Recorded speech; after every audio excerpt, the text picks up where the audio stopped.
baik-baik ya. Sungguhnya rezeki itu ada di tangan Allah semata.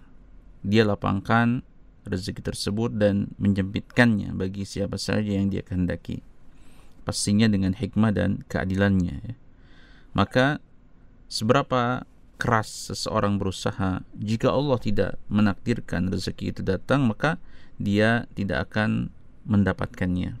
Allah Ta'ala berfirman, awalam yarau annallaha yabsutur rizqa liman yasha wa yaqdir. Dan apakah mereka tidak memperhatikan bahwa sesungguhnya Allah melapangkan rezeki bagi siapa saja yang dikehendakinya, dan dia pula yang menyempitkan rezeki tersebut. Inna fi dzalika laayatin liqaumin yu'minun. Sesungguhnya pada yang demikian itu benar-benar terdapat tanda-tanda kekuasaan dan kebesaran Allah bagi kaum yang beriman. Nabi sallallahu alaihi wasallam mengajari zikir sudah salat, Allahumma la mani'a lima a'taita wa la mu'ti lima mana'ta. Ya Allah, tidak ada yang bisa mencegah apa yang Engkau berikan, dan tidak ada yang bisa memberi apa yang Engkau cegah. Hadis ini diriwayatkan oleh Al-Imam Al-Bukhari dan Muslim.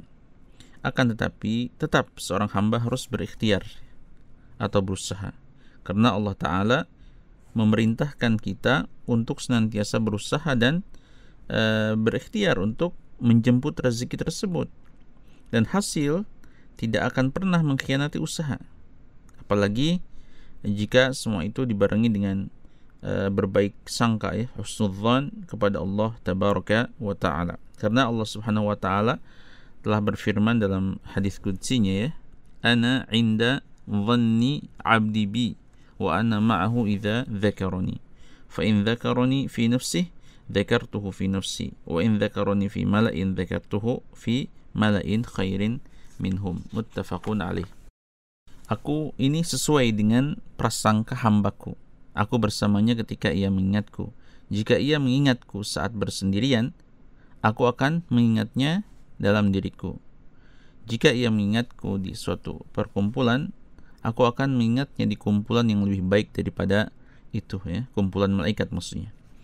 Ketika kita berbaik sangka, berhusnudzan kepada Allah, kemudian diiringi dengan ikhtiar, dengan segenap kemampuannya semaksimal, senantiasa berzikir, maka insya Allah Allah akan memberikan banyak kemudahan dan kelapangan rezeki bagi kita.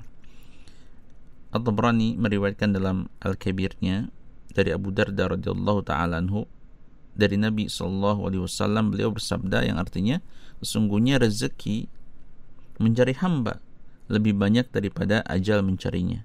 Sesungguhnya jatah rezeki seperti jatah umur, tidak akan habis ya jika belum sampai habis ajal. Sehingga kita tidak akan terlalu bersedih ya, kecewa atau berduka dalam kehidupan dunia ini, walaupun harus tetap berusaha dengan mempercayakan kepada Allah.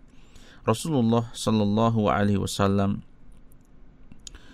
bersabda, wahai manusia, bertakwalah kepada Allah dan perbaguslah dalam mencari rezeki. Ketahuilah, sesungguhnya seorang jiwa tidak akan mati kecuali telah sempurna rezekinya. Maka bertakwalah kepada Allah dan perbaguslah dalam mencari rezeki. Ambil yang halal dan tinggalkan yang haram. Maka kewajiban seorang hamba dalam mencari rezeki ini ada dua perkara ya. Pertama, mengusahakan sebab yang dibolehkan syariat, yang dimubahkan syariat untuk memperoleh rezeki yang halal. Kedua, ridha dengan ketetapan pembagian dari Allah kepadanya, karena hakikat ketetapan Allah atas hamba mukmin adalah baik seluruhnya. Rasul sallallahu alaihi wasallam bersabda, ajaban li amril mu'min inna amrahu kullahu khairun wa laysa dzaka li ahadin illa li mu'minin in asabathu sarra'u syakara fakana khairan lahu wa in asabathu dharra'u sabara fakana khairan lahu. Sesungguhnya urusan-urusan mukmin ini menakjubkan ya. Sesungguhnya seluruh urusannya adalah baik, dan itu tidak dimiliki kecuali oleh orang mukmin.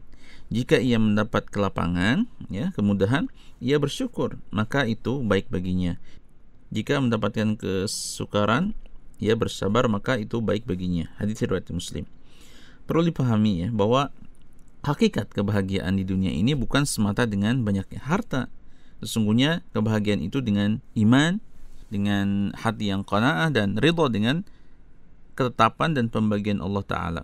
Hal ini berdasarkan firman Allah Subhanahu wa Ta'ala, "Man 'amila shalihan min dzakarin aw untha wa huwa mu'minun falanuhyiyannahu hayatan thayyibah wa lanajziyannahum ajrahum bi ahsani ma kanu ya'malun."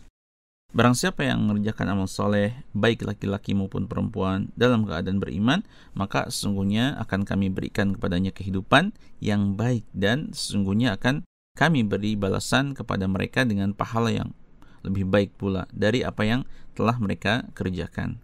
Balasan hayah thayyibah, ya, maksud hayatan thayyibah, berlaku pada kehidupan dunia. Bentuknya berupa tenangnya hati dan tentramnya jiwa, serta tidak disibukkan dengan godaan-godaan yang memalingkan hatinya. Bentuk lainnya, Allah memberikan rezeki yang halal lagi baik kepadanya dari jalan yang tak disangka-sangka.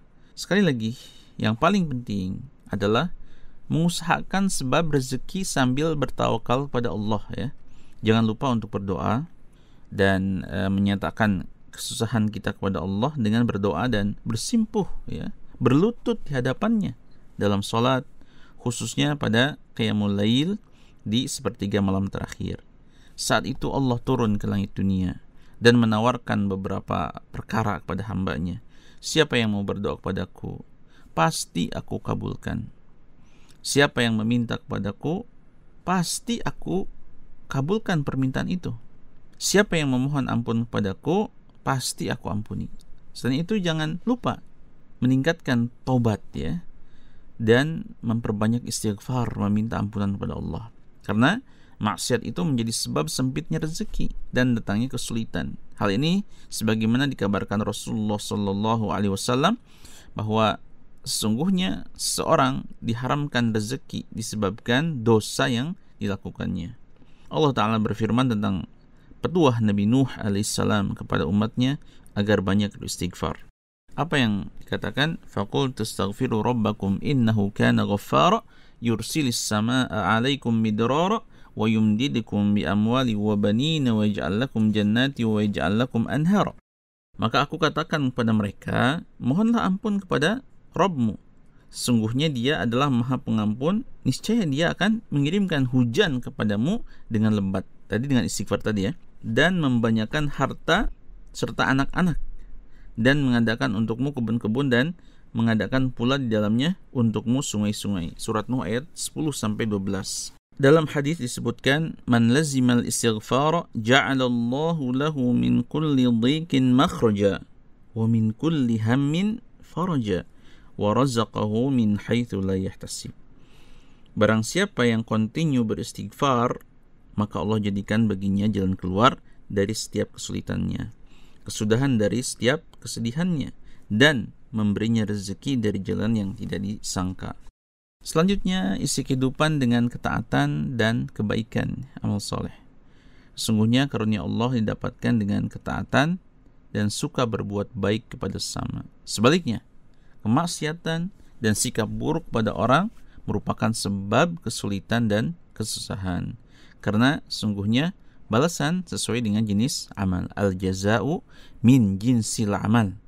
Sesungguhnya balasan sesuai dengan jenis amal yang kita persembahkan. Wallahu a'lam.